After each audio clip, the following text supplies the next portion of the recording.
బడులు బాగు చేయాలని మన ఊరు మన బడి పథకాన్ని ప్రారంభిస్తే రేవంత్ రెడ్డి గారు రాగానే అర్ధాంతరంగా మన ఊరు మన బడి పథకాన్ని నిలిపివేశారు.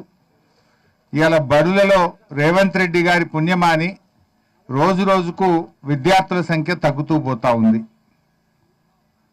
రేవంత్ రెడ్డి పాలనలో ప్రభుత్వ పాఠశాలల్లో విద్యార్థుల సంఖ్య రోజు రోజుకు తగ్గిపోతా ఉంది. అంటే రేవంత్ రెడ్డికి బడులంటే పట్టదు, దేవుడు అంటే లెక్కలేదు. రేవంత్ రెడ్డి గారు ఎందుకు ఈ మాట అంటున్నాం? ఎవరైనా భగవంతుడు అంటే భక్తి ఉంటుంది, లేదంటే భయం అన్న ఉంటుంది. రెండూ లేనోడు రేవంత్ రెడ్డి. ఆనాడు 15 ఆగస్టు 2025 నాటికి 100% రుణమాఫీ చేస్తానని రాష్ట్రంలో కనబడ్డ దేవుని మీదల్లా ఒట్టు పెట్టాడు. దేవుడి మీద ప్రమాణం చేసి మాట తప్పిన బహుశా భారతదేశంలో తొలి ముఖ్యమంత్రి రేవంత్ రెడ్డి. నిస్సిగ్గుగా ఇంకా ఉల్టా దబాయిస్తాడు, రుణమాఫీ అయిపోయింది అంటాడు. ఏ ఊరికి పోయినా ఆటన మందం కూడా కాలే. అంటే దేవుడు అంటే ఆయనకు ఒక భయము లేదు, భక్తి లేదు. కేసీఆర్ గారేమో దేవాలయాలు కట్టిండు, రేవంత్ రెడ్డి ఏమో దేవాలయాలను కూలగొడతా ఉన్నాడు. యాదాద్రి లక్ష్మీనరసింహస్వామి దేవాలయాన్ని అద్భుతంగా నిర్మించిన ఘనత కేసీఆర్ గారిది. హైదరాబాద్లో విశాఖ పీఠానికి అద్భుతమైన సరస్వతి దేవాలయానికి స్థలాలు ఇచ్చింది కేసీఆర్ గారు. కానీ రేవంత్ రెడ్డి ఏం చేసిండు? మొన్న ఉగాది పండుగ పూట పోయి విశాఖ పీఠాన్ని కూల్చేస్తా, అక్కడున్న సరస్వతి దేవాలయాన్ని కూల్చేస్తా అని అధికారులను తోలిండు. ఇవాళ వరంగల్ జిల్లా నర్సంపేట తాలూకా ఖానాపూర్ మండలం అశోక్ నగర్లో 800 ఏండ్ల కింద నిర్మించిన కాకతీయ రెడ్డిరాజులు నిర్మించిన గణపతి దేవుడు నిర్మించిన అద్భుతమైన శివాలయాన్ని కూల్చివేసినారు. ఇప్పుడేదో బుకాయించే ప్రయత్నం చేస్తున్నారు. చూడండి, ఆ శివాలయానికి రక్షణగా పెద్ద కోటగోడ లాంటి కట్ట కట్టారు, ఆనకట్ట. ఆ కట్టను కూడా తొలుచుకుంటూ లోపలికి పోయినప్పుడే అర్థమవుతుంది ఇంత పెద్ద కట్ట ఎందుకు కట్టినారు. లోపల ఉండే శివాలయానికి రక్షణగా ఆల్రౌండ్ అంత పెద్ద కట్ట ఆ రోజుల్లో కట్టారు. ఆ కట్టను ఏ రకంగా తొలిచారో మనం చూస్తున్నాం. ఆ కట్టను తొలుచుకుంటూ లోపలికి వెళ్ళి ఆ దేవాలయాన్ని కూల్చారు. ఇదంతా కూడా తెలియక జరిగింది కాదు, తెలిసే జరిగింది. ఎందుకు ఈ మాట అంటున్నామంటే, సరే రేవంత్ రెడ్డి గారికి కూల్చుడు కొత్త కాదు. హైదరాబాద్లో హైడ్రా పేరిట పేదల బతుకులు కూల్చిండు, పేదల ఇండ్లు కూల్చిండు, చివరికి దేవాలయాలు కూడా కూలుస్తున్నాడు. ఆయన ముఖ్యమంత్రిగా కట్టిందేమి లేదు, కూలగొట్టుడే తప్ప. పేదల ఇండ్లు కూల్చుడు, పేదల బతుకులు కూల్చుడు, దేవాలయాలు కూల్చుడు, మసీదులు కూల్చుడు, చర్చిలు కూల్చుడు. ఇవాళ ముఖ్యమంత్రి రేవంత్ రెడ్డి ప్రమాణ స్వీకారం చేసిన తొలినాలలో ఒక మాట నాకు గుర్తొస్తా ఉంది. నేను సెక్రటరియట్లో పోతే లంక బిందెలు ఉంటాయి అనుకున్నా, కానీ ఈడ సెక్రటరియట్లో చూస్తే లంక బిందెలు కనబడతలేవు అని మాట్లాడిండు. రేవంత్ రెడ్డి ముఖ్యమంత్రి అయింది లంక బిందెలు ఎత్తుక్కోవడానిక? అందుకే ఆయన ముఖ్యమంత్రి అయిన తొలినాలలో ఏం చేసిందంటే, ఆ నిజాం కట్టడాలు ఉండే హైదరాబాద్ చుట్టూ ఆయన అనుయాయులను పెట్టి ఆడేమైనా లంక బిందెలు దొరుకుతాయేమో అని బాగానే ఎతికిండు. ఆ నిజాం కట్టడాలు, నిజాం చారిత్రక భవనాల చుట్టూ ఆయన అనుయాయులతో చాలా రోజులు ఎతికిండు. మరి ఆయన దొరికినాయో దొరకలేదో నాకు తెలియదు. ఇప్పుడు ఇక మన మీద పడ్డాడు, కాకతీయుల మీద. కాకతీయ రాజులు నిర్మించినటువంటి పురాతన ఆలయాల్లో మరి అక్కడ ఆ నిధులు లంకె బిందెలు ఉంటాయి, గుప్త నిధులు ఉంటాయని చెప్పి ప్రసిద్ధి. ఎందుకంటే ఆ రోజుల్లో ఏం చెప్పేవాళ్ళంటే, శత్రురాజులు దాడి చేసినప్పుడు వారికి దొరకకుండా ఉండడానికి వజ్రాలు, వైడూర్యాలు, సంపదనంతా కూడా మరి గుహల్లో కానీ దేవాలయాల దగ్గర దాచేవారని నానుడు ఉంటుంది. సో అందుకే రేవంత్ రెడ్డి గారు ఉద్దేశపూర్వకంగా, ఎందుకంటే ఆయనే విద్యాశాఖ మంత్రి, ఈ స్కూల్ ఇక్కడ శాంక్షన్ కాలే. ఫస్ట్ స్కూల్ శాంక్షన్ అయిన జాగ వేరే ఉన్నది, ఇదే కాన్స్టిట్యున్సీలో వేరే చోట జీవో వచ్చింది. అక్కడి నుంచి ఇక్కడికి మార్చడము, అర్ధరాత్రి పూట తవ్వకాలు జరపడం అంటే ఇది రేవంత్ రెడ్డి డైరెక్షన్లో గుప్త నిధుల కోసం జరిగిన తవ్వకము. గుప్త నిధుల వేటలో 800 ఏండ్ల చారిత్రక సంపద శివాలయాన్ని కూల్చివేసిండు ఇవాళ రేవంత్ రెడ్డి గారు. ఇవాళ ఎందుకు ఈ అనుమానాలు వస్తున్నాయంటే మేం చెప్పడం కాదు, ఇది జిల్లా అధికారి, జిల్లాకు చెందిన assistant director department of heritage and culture Bujji గారు, ఆయన కలెక్టర్ గారికి రాసిన లేఖ ఇది. ఈ వరంగల్ జిల్లా హెరిటేజ్ అధికారి బుజ్జి గారు రాసిన లేఖ. ఇందులో ఆయన ఏమంటాడంటే స్పష్టంగా గర్భగుడి కింద ప్రాచీన ఆలయ ప్రదేశాల కింద సాంప్రదాయకంగా ఉంటాయని నమ్మే గుప్త నిధులు లేదైనా విలువైన వస్తువుల కోసం ఈ తవ్వకాలు జరిపి ఉండవచ్చును అని మేమనడం లేదు. ఈ జిల్లా అధికారి కలెక్టర్ గారికి కంప్లైంట్ చేశారు. పురావస్తు శాఖ అధికారి కలెక్టర్ గారికి కంప్లైంట్ చేశారు. 7వ తేదీ కంప్లైంట్ చేస్తే ఇవాళటి వరకు ఎఫ్ఐఆర్ కాలేదు.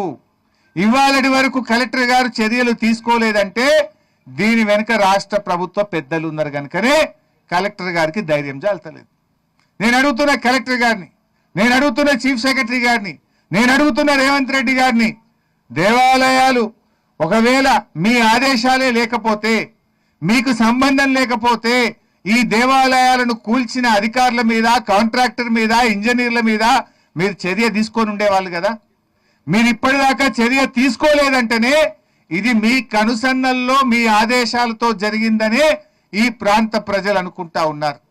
ప్రజలే కాదు, పురావస్తు శాఖ అధికారి తన లేఖలోనే స్పష్టంగా కలెక్టర్ గారికి కంప్లైంట్ చేసినారు. అంటే ఈ దేవాలయ కూల్చివేత గుప్త నిధుల కోసం జరిగిన దాంట్లో భాగంగా ఒక హిందూ దేవాలయాన్ని ఇలా మీరు కూల్చివేసినారు. ఇంకా ఇక్కడ అనుమానం ఏం కలుగుతుంది? ఇప్పుడు నిజంగా స్కూల్ కట్టే పని అయితే పొద్దున్నాక పని చేయొచ్చు కదా. రాత్రి 12 నుంచి 1 గంట మధ్య ఎందుకు కూల్చారు దేవాలయాన్ని? అర్ధరాత్రి పూట చీకట్లో ప్రజలెవరూ చూడకుండా ఆ అర్ధరాత్రి పూట ఎందుకు పనిచేసినారు? అర్ధరాత్రి పూట దేవాలయాన్ని ఎందుకు కూల్చారు అని ఇలా ప్రజలు అడుగుతున్న ప్రశ్న. దీనికి రేవంత్ రెడ్డి గారు సమాధానం చెప్పాలి. గర్భగుడి కింద 24 అడుగుల లోతు పెద్ద పొక్క చేసిండ్రు. ఎందుకంటే గర్భగుడి కిందనే గుప్త నిధి ఉంటుందని నానుడు ఉంటుంది కనుక ఆ గుప్త నిధి కోసం ఆ అర్ధరాత్రి పూట గర్భగుడి కింద 24 అడుగుల లోతు తవ్వారు. ఇది మేం చెప్పలే, ఆర్కియాలజీ డిపార్ట్మెంటే చెప్తున్నది. తవ్వి మరలో వెళ్ళినాయా, ఎత్తుకపోయినరా, ఏమైందో మాకైతే తెలియదు. తర్వాత మళ్ళీ మట్టి నింపిర్రు, దాంట్లో సగం అంతా నింపిండ్రు, ఇంకా కూడా పొక్క ఉన్నది. అది మేం చెప్పలే, ఆర్కియాలజీ వాళ్ళు లోపలికి వాళ్ళ పద్ధతుల్లో టెక్నికల్గా చూసి 24 అడుగులు తవ్వారు, తర్వాత మట్టి నింపారని కూడా ఆ కంప్లైంట్లో స్పష్టంగా ఆర్కియాలజీ అధికారులు కలెక్టర్ గారికి ఫిర్యాదులో చెప్పారు. అంటే ఇక్కడ ఇంకొక ఇష్యూ ఉంది ఇంపార్టెంట్. బీఆర్ఎస్ హయాంలో ఈ భూమి అంతా కూడా ధరణిలో దేవాలయ భూమిగా నమోదైంది. కానీ కాంగ్రెస్ పార్టీ రాగానే మరి భూభారతిలో ఈ భూమిని ప్రభుత్వ భూమిగా నమోదు చేశారు. ఇది కూడా దానికి సంబంధించిన డాక్యుమెంట్. ధరణిలో ఈ భూమి దేవాలయ భూమిగా బీఆర్ఎస్ హయాంలో నమోదైంది. కాంగ్రెస్ ప్రభుత్వం రాగానే ఈ భూమి భూభారతిలో ప్రభుత్వ భూమిగా మారిందంటేనే దీని వెనుక ఉన్న కుట్రని అర్థం చేసుకోవచ్చు. అంటే ఇప్పుడు 4 స్పష్టంగా కనబడుతున్నాయి. స్కూల్ మంజూరైంది ఒక దగ్గర, స్కూల్ని ఇక్కడికి ఎందుకు షిఫ్ట్ చేశారు? Question number 1. క్వశ్చన్ నెంబర్ 2, ఇవాళ ఆర్కియాలజీ డిపార్ట్మెంట్ జిల్లా అధికారి 7వ తారీఖున కలెక్టర్ గారికి ఫిర్యాదు చేస్తే ఇక్కడ గుప్త నిధుల కోసం తవ్వకాలు జరిగినాయని స్పష్టంగా రాసిన తర్వాత ఎందుకు ఎఫ్ఐఆర్ నమోదు చేయలేదు? ఇప్పటిదాకా ఎవరిపైన ఎందుకు చర్యలు తీసుకోలేదు? క్వశ్చన్ నెంబర్ 2 అది. దెన్ క్వశ్చన్ నెంబర్ 3, తవ్వకాలు అర్ధరాత్రి పూట ఎందుకు చేసినారు? ప్రజలెవరు చూడకుండా చీకట్లో రాత్రి 12 నుంచి 1 గంట మధ్య దేవాలయాన్ని కూల్చివేయడం, 24 అడుగుల లోతు తవ్వడం అంటే, ఈ అర్ధరాత్రి పూట చేయడం అంటేనే ఇవాళ ప్రజల్లో అనుమానాలు కలుగుతున్నాయి. This is question number 3. Question number 4, ఇవాళ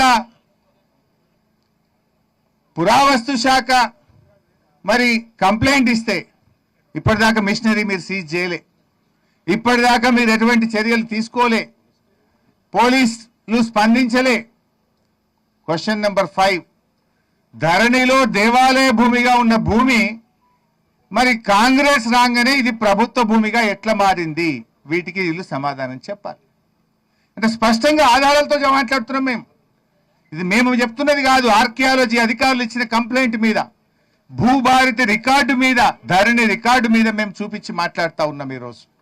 అంటే ఇంత స్పష్టంగా మనకేమర్థమవుతుంది, ఇది పూర్తిగా గుప్త నిధుల వేటలో రాష్ట్ర ప్రభుత్వ పెద్దలు చేసిన దోపిడిలో ఇవాళ దేవాలయాన్ని కూల్చివేసినారు. చేసిన దోపిడిలో ఇవాళ దేవాలయాన్ని కూల్చివేసినారు. ఎందుకంటే రేవంత్ రెడ్డి ఎప్పుడు మాట్లాడతాడు లంక బిందెలు అంటాడు. లంక బిందెల వేటలో రేవంత్ రెడ్డి గారు ఈ దేవాలయాన్ని కూల్చిండు. అర్ధరాత్రి పూట ఆ 24 అడుగులు మరి ఎక్కడైతే విగ్రహం ఉందో దాని కింద తవ్వకాలు జరిగినాయి అంటేనే ఇక్కడ అనుమానం కలుగుతుంది. ఇలా బుకాయిస్తున్నారు, లేలే మేమేదో చిన్నగా జరిగింది అన్నారు. 60 చూస్తే ఏమున్నది, పెద్ద పెద్ద రాతి కట్టడాలను ముక్కలు చేసిండ్రు. ఎక్కడికక్కడ ముక్కలు చేసినట్టుగా స్పష్టంగా కనబడతా ఉంది. అందువల్ల మేము ప్రభుత్వాన్ని సూటిగా 4-5 డిమాండ్లు పెడతా ఉన్నాం. డిమాండ్ నెంబర్ 1, పురావస్తు శాఖ ఇచ్చిన కంప్లైంట్ ఆధారంగా తక్షణమే ఎఫ్ఐఆర్ నమోదు చేయండి. బాధితుల్ని అరెస్ట్, ఎవరైతే ఈ చర్యలకు పాల్పడ్డారో వారిని అరెస్ట్ చేయండి. ఆ మిషనరీని సీజ్ చేయండి అని మొదటి డిమాండ్ చేస్తా ఉన్నాం. రెండవ డిమాండ్, యుద్ధ ప్రాతిపదికన ఆ దేవాలయాన్ని పునరుద్ధరించాలని చెప్పి డిమాండ్ చేస్తా ఉన్నాం.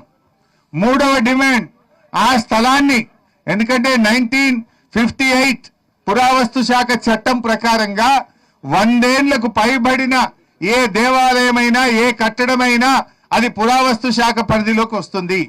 ఈ దేవాలయం 800 ఏళ్ల చరిత్ర కలిగింది కనుక ఈ దేవాలయాన్ని, ఈ స్థలాన్ని తక్షణమే పురావస్తు శాఖకు అప్పచెప్పాలని చెప్పి కూడా మేము డిమాండ్ చేస్తా ఉన్నాం.